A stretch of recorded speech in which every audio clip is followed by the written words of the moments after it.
And good afternoon, everyone. Welcome to Real Talk with Tamara.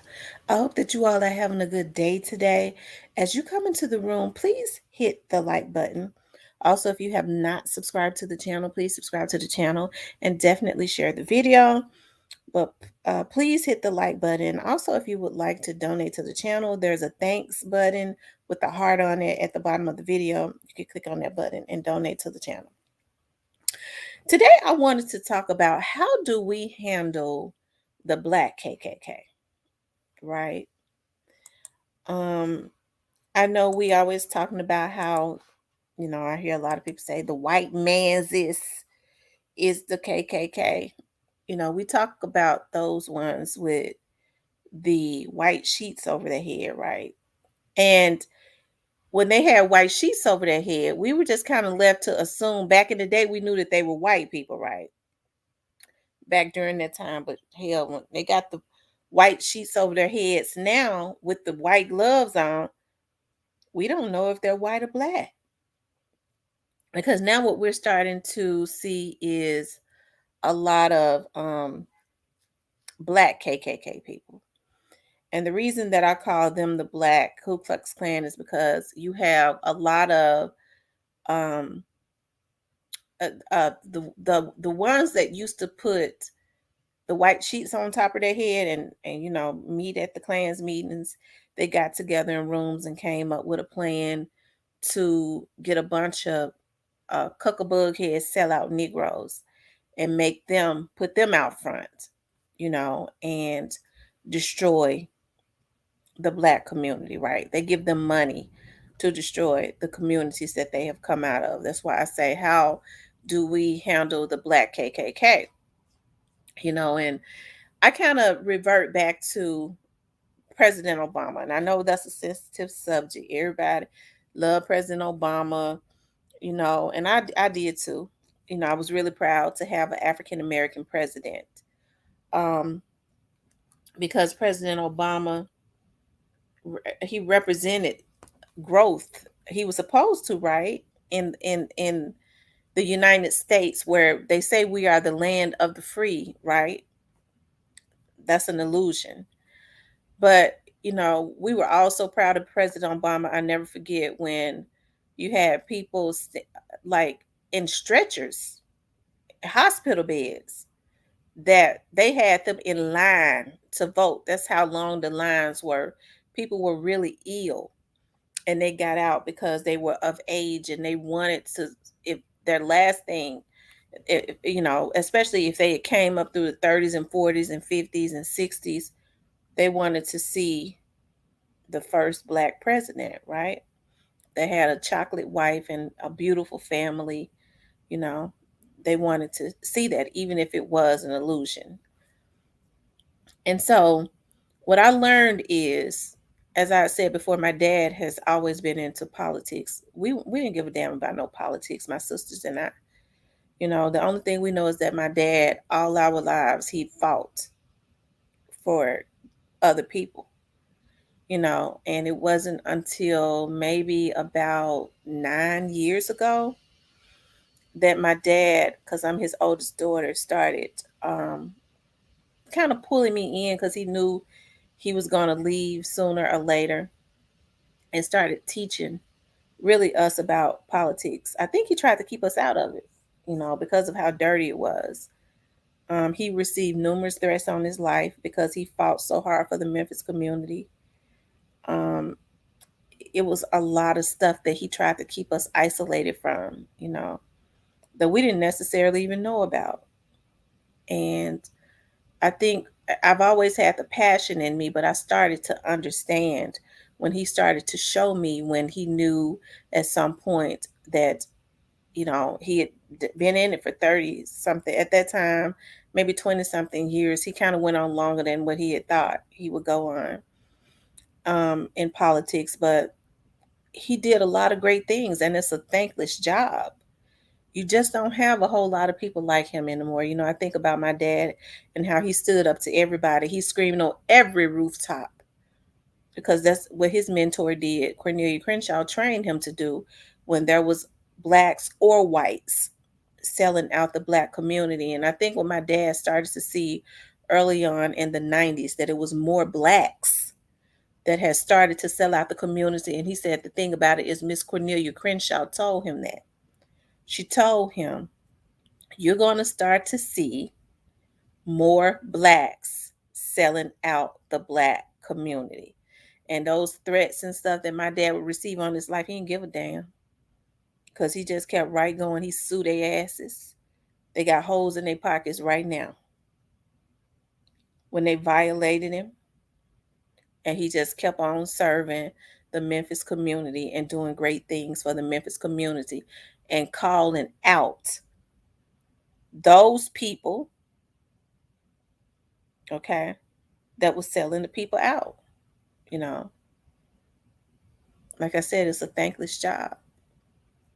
And so as the years went on, what you start to see, and here I come, a girl, quiet, but I can have a loud mouth, very passionate. And he started to teach me stuff. And I started to research stuff. When I get interested in stuff, I dig until I can't dig no more. But with President Obama, you saw we was extremely proud of him. And it was a lot of things did up under his administration that we would have had a damn fit if a white administration that did it. I just got to be honest. We kind of brushed it off. Well, we can't say nothing because he's a black president. He's our first black president. We just can't go against him. We gave him every damn excuse in the book. And by that time, we had started to build businesses. My dad had started to pull my sisters and stuff in. He'll work with me more because I'm more of a fighter. My sisters and them are more, they communicate better with other people, but I'm more of a fighter, a silent fighter. I fight my ass off. Okay. I use them to do the communications because they know how to communicate with people really good. But we started to get into business, and I started to pay attention to what was really going on. Okay. Um, President Obama, and we gave him excuses for that. Any other race of people that asked for anything, he made it happen. And I think with black people, and I don't want black people to get mad at me because we got to come out of that because I love my people. I love us so much. That's why y'all hear me on here talking about these black men like a damn dog. It's because I understand how wonderful black men are supposed to be and why people have been working on them from the beginning of time. It speaks about it in the Bible that the devil has always been after the male child. Okay? There's a fear. And so with us taking each other out so much, I can't wrap my psyche around that. But let me get back to my point because I forget quick. Okay? So I saw what President Obama gave everybody else what they wanted. But when it came to the African Americans, he didn't fight as hard. And when you had a lot of black people standing up, a lot of leaders saying, wait a minute, the Hispanics, they get what they want to as far as education and the LGBTQ community and the Jewish community and all these other people. And he said, I can't just be the president for the black people. That was a slap in the face. We understood that he couldn't be just the president for the black people. We was just saying, hell, God damn it, what about us? You fighting for everybody else. And then people started saying, well, they fought him nailing too. Well, shit, he was fighting back when it came to other communities, but we were so proud of him. We let him get away with that. And so I started to understand that sometimes, and I understand there was a lot of opposition, but you have to understand that President Obama did not come from the urban hoods. And so even though he's a black, he looks black on the outside, he can't understand the struggle of the everyday black people. That's why he say we have to do the rising tides or lift us or whatever. Hell, don't no damn black people got no boats. So nobody understood what he talking about. They trying to eat. They barely eating. So what was he talking about? But that's how he was raised. So he couldn't understand that. He couldn't identify with that, just like Kamala don't. But at least Obama did say he was black. She can't even fix her mouth to say it. So when I say what, how do we handle black the black? So what they've started doing was they strategically, the white Klansmen strategically started putting the black Klansmen in place to trick the black people, right? Because there's a fear of black people rising up because of how powerful black people are. It's never meant for us to rise up, and so you start seeing all of these record execs when black people start figuring out the recipe, like Dolph. I keep going back to Rich Lord because Rich Lord was smart. People like them, all those brilliant minds are in the grave, and it was at the hands of other black people. And you had black Klansmen working to send out crash dummies to take them out because they want their little crumbs. So they readily take out.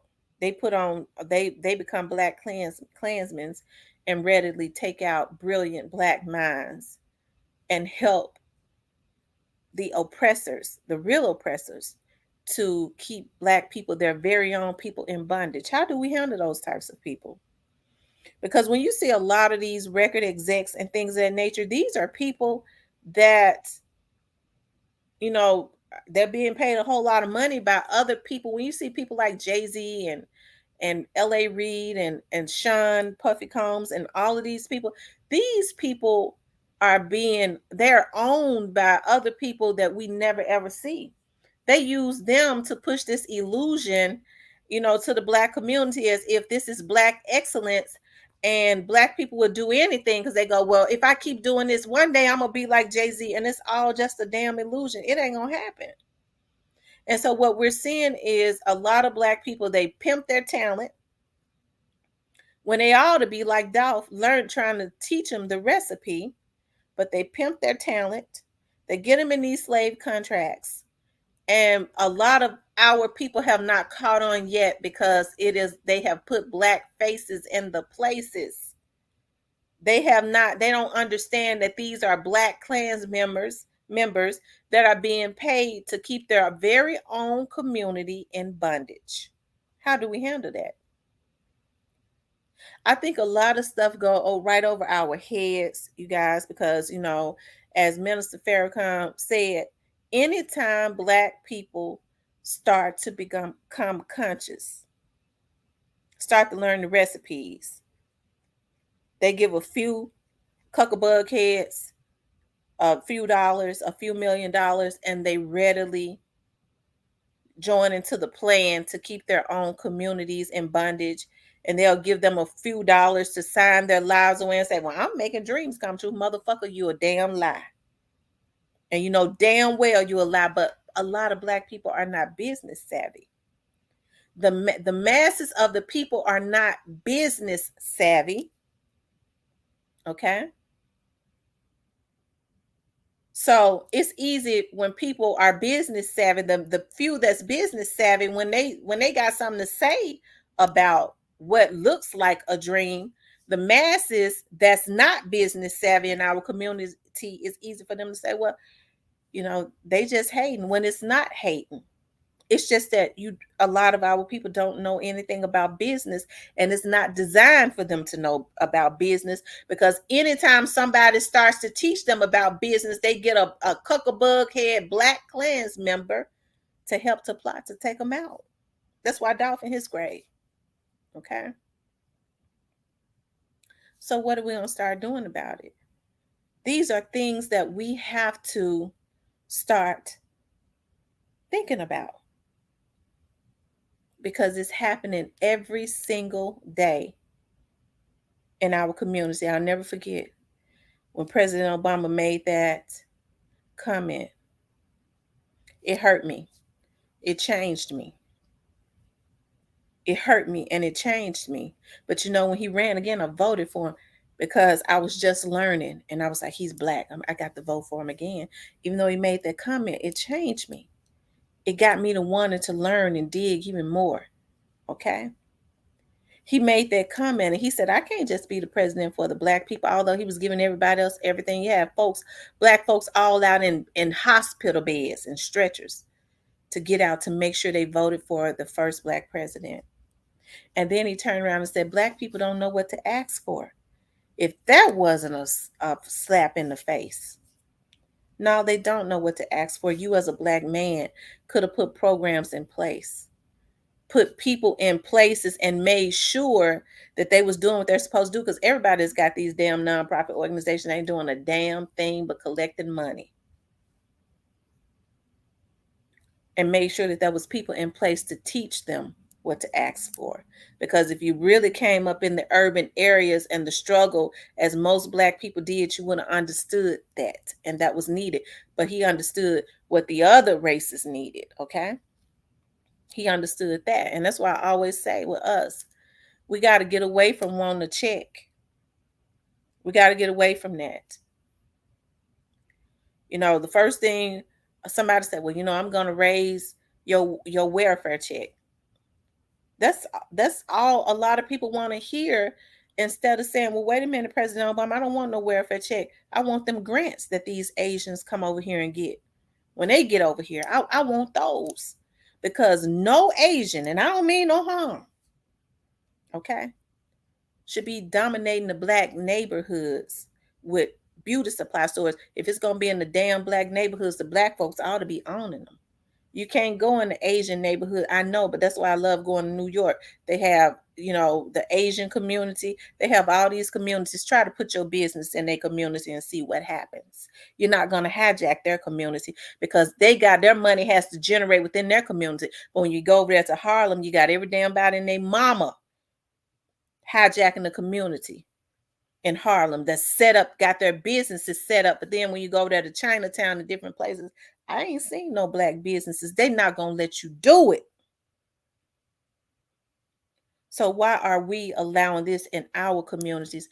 This is our opportunity to say, well, now I want them grants that they get. They come from other countries and they're able to get them immediately and set up in the black neighborhoods and hijack them. And we got black Klansmen that are allowing them to do it, because they take the money to ensure that black people are always oppressed. Okay, so how are we going to start handling these black members, these black executives that are being paid millions of dollars to ensure that they keep this black talent, okay, in bondage? Because that's what they're doing. When they signing all this talent, nigga, you ain't making dreams come true, and I come against you in the name of Jesus, God, give them a goddamn stroke. When they they nothing asses up on any social media or platform and tell that lie, and knowing that they putting these people in these slave deals instead of teaching them the recipe. Especially when they brought they maggot asses out of the hoods themselves. You got the nerve to hijack it. You got the nerve to put these people out there, and these artists got to want to do better. Okay? Because if they ain't letting you bring your entertainment lawyer up in there to look at that contract for at least today, well, we're going to look at this. You ain't got no business signing that. They're not going to come to you unless you're already hot and they see that they can make all the money off of you, steal all your rights, and then leave you out there on drugs. Because I guess anybody get on drugs when they see how somebody has hijacked everything they have.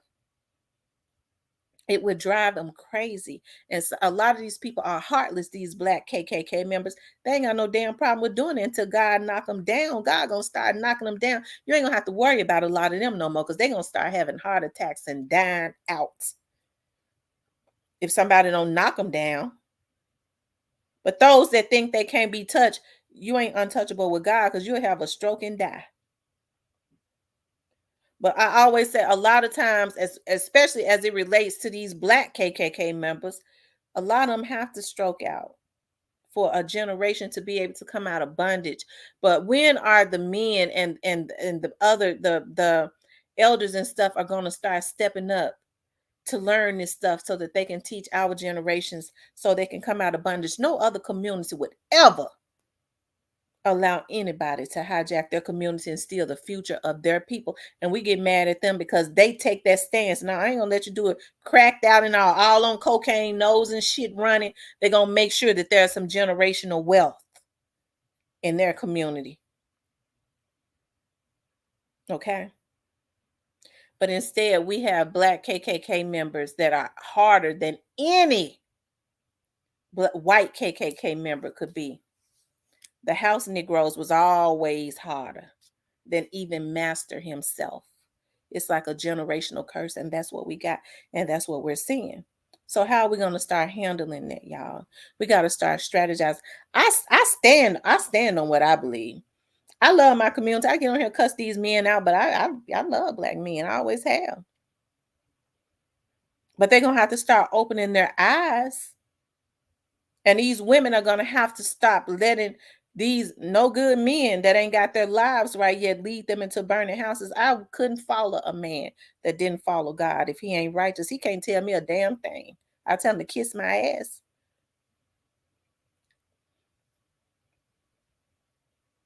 So a lot of people got the game wrong, y'all. These men are supposed to be led by God, and they are supposed to be leading their women and their children. Some of these people ain't righteous, and these women are allowing them to lead them into burning houses, and then these children are left out here with nothing or nobody, and that's what's going on.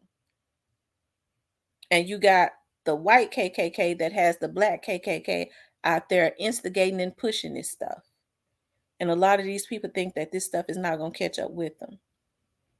As soon as there is a platform, just like I was saying on YouTube, there is a platform made for black people to be able to get some good information out, especially the truth. You have a lot of people in the background that instantly throw somebody or some black ass motherfucker a sheet, a Klan's sheet to put on their face for a little bit of money to mislead their people, and they readily do it. They ought to be ashamed of themselves. Ain't worth $2 damn. And then they gladly get on here on YouTube and start trying to plot murder and things of that nature. That crabs in a barrel mentality. They ain't no better than the Klansmen. It's a shame before God that people think that they can set people up and set people up and plot murder and bully people and do all kinds of stuff just to keep the truth from getting out to their people. It's sad what people do, even if a lot of these people are affiliated. I was just saying the Dawes case because I know the ones who are. The police know the ones that are. But it ain't nothing about nobody putting out fake information. It's a crime when you start harassing people, threatening people, and committing cyber offenses against people that could lead to physical offenses. But even if it's your little homie and you want to try to make them look good, you ultimately put a sheet on when you're trying to keep the truth, because if homie did that, homie gonna have to pay for that. Ain't nobody righteous no more. People are consistently scheming to try to get folks out of their wrongs, and that could never be right.